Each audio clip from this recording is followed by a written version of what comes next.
Local production of today's edition of News 6 is made possible in part by a grant from the Toledo Edison Educational Services Program.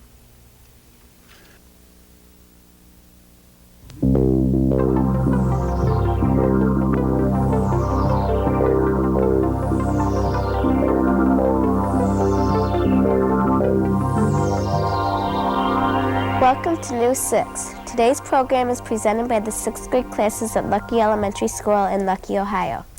Later on, we'll look at a woodcarver's craft and visit an old-fashioned store. But first, let's take a look at a corps of twirlers from our school. Heather? Marching in a parade, doesn't that sound like fun? Well, it is fun, but it's also a lot of hard work. The Eastwood School District has its own marching unit called the Baton Kid Corps. The Corps consists of 20 girls, ranging in age from 5 to 14 years. The dress code is yellow and orange uniforms with white tennis shoes. There are 5 parades each summer that the Corps marches. There are also performances given at area carnivals. The weather may be hot, cold, or rainy, but the Corps marches on.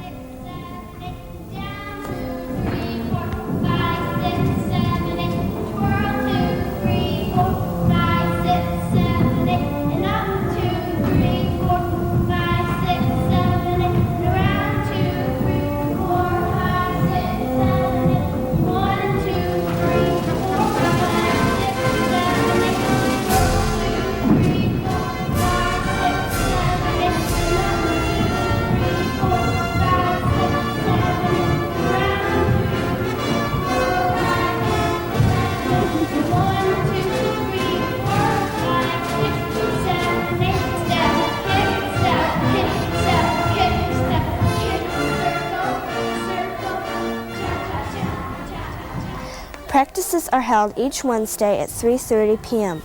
If you're interested in joining, contact their leader, Mrs. Benny McDonough. Lana? It is an old-fashioned store. It has things that you may not expect to find in other stores. It is called Beaker's General Store, and the owner is Mildred Beaker. In 1950, Miss Beaker took over the family business. She has stocked the store with the same varieties of goods that were there more than 30 years ago. Miss Beaker tries to keep this variety so that the people of Pemberville have a convenient place to shop. When you walk through the store, you will see the same bench that the people used to rest on. An antique ribbon cabinet is still used for storing ribbon. The antique spool cabinet is still stocked with thread. The walls, counters, and floor are all original. Miss Beaker still listens to the old radio and gets her time from the old family clock. There are soap and fabrics, work clothes and doll clothes, canned goods and wooden toys, penny candy and giftware. We hope that the town of Pemberville will have many more years of the general store. Troy? Mr. Noble has been the principal at Luckey School for 3 years. He really likes his job, and especially likes being in a small school so that he can get to know the students. Besides making policies about discipline and maintenance, Mr. Noble likes to bring new educational programs into the school. Mr. Noble talked with Bill Emmeheiser and Sean Bishop about his job. Mr. Noble, what made you decide to become an educator? My decision to enter the field of education, Bill, was one that I really didn't arrive at until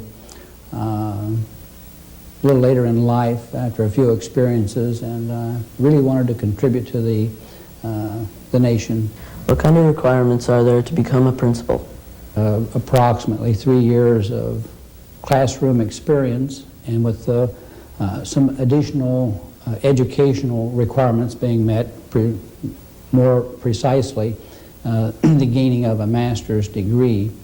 Is there an advantage to being in a small town school instead of a city school? I think there is, Sean. I feel that I accomplish more in the smaller suburban or rural type of school. What kind of special programs have been started since you've been at Luckey? Our Variety in Education Day really consists of exposing our students to different activities besides the school disciplines, reading, writing, and arithmetic. In my area there, we had modeling, where we simply, actually, as part of the class, we made an airplane that flew. Everyone made an airplane. We had a lot of fun flying that model airplane that each person built. Thank you, Mr. Noble. This is Bill Emheiser and Sean Bishop reporting for News 6. We're glad to see this program is off to a flying start. Dale?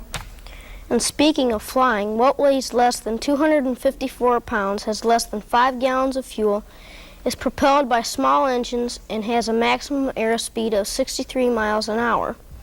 It's an ultralight plane. Ultralights have been flying around the sky since Mr. John Moody gave the first demonstration in 1976. News 6 visited Metcalf Airfield, where David Bullis talked with John Labrier about ultralights. John, how did you get interested in flying ultralight planes? Well, I guess it started with the hang glider era. I was impressed by the hang gliders, and I always had an interest in flying, so I purchased a hang glider, and it started from that. And I followed the evolution of the hang glider into these ultralights that we have today. How does an ultralight plane differ from other planes? Well, actually, they're pretty much the same. The same fundamentals apply on these airplanes as they do in larger aircraft. You have the basic wings and the tail and the engines and landing gear, just like a normal aircraft would. I guess anything could be dangerous if it is operated in an unsafe manner. A motorcycle or a snowmobile can be just as dangerous as an ultralight can. What are the laws governing ultralights? Well, there's some basic laws that categorize the ultralights, and that's the weight limitation, that the aircraft cannot weigh over 254 pounds, may not exceed 55 knots airspeed, and that it cannot carry more than 2.5 gallons of fuel. Where can you learn to fly one? What we have here at this facility is 2 aircraft or 2 ultralights that we offer instruction with. And we have certified flight instructors that take a person that doesn't know anything about flying and take them through the natural progression and eventually have them solo or fly the ultralight themselves at the end of the class. Thanks, John. This is David Bullis reporting for News 6. We hope the business has much success, and we look forward to the sight of an ultralight in less windy weather. Gina? Luckey has a resident artist. Mr. Lloyd Weddle is the town expert on wood carving. He has made everything from peach pit monkeys to spoons to duck decoys. Mr. Weddle learned wood carving from his father when he was 6 years old. He has been carving ever since, although the last 10 years have kept him especially busy. Mr. Weddle likes to use junk wood which he finds on roads, in creeks, and junk piles. He uses mostly handmade tools, but his favorite is his pocket knife. Although he is an artist, he is not a painter. All that you will find in his paintbrush is a clear sealer that protects the beauty of the wood.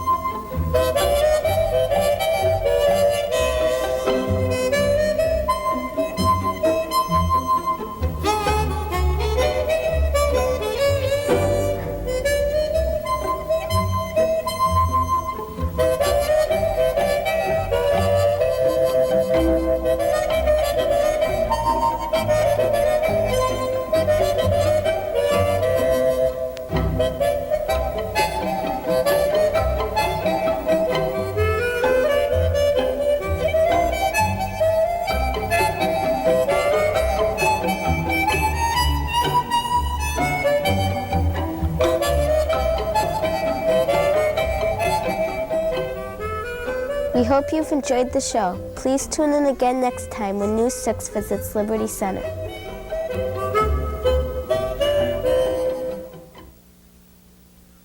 Local